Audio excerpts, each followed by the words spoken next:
He lived beside the Anner at the foot of Slievenamon, a gentle Irish peasant girl with mild eyes like the dawn.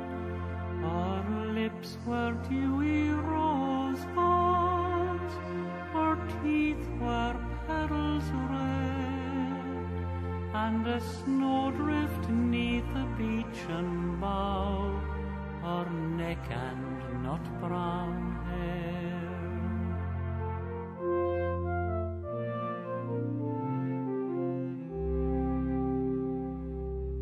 How pleasant 'twas to see her on a Sunday when the bell was filling with its mellow tones lone wood and grassy dell, and when at eve young maidens strayed the river bank along, the widow's brown-haired daughter was the loveliest of the throng.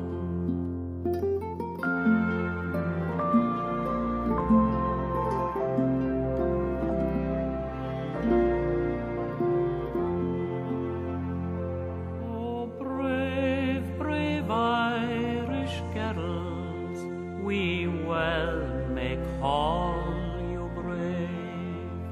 Sure the least of all your perils is the stormy ocean wave.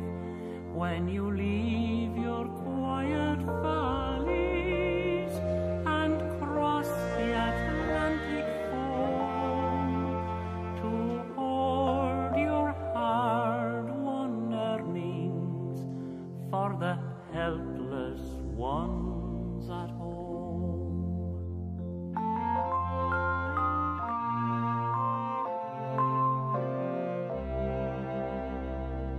Write a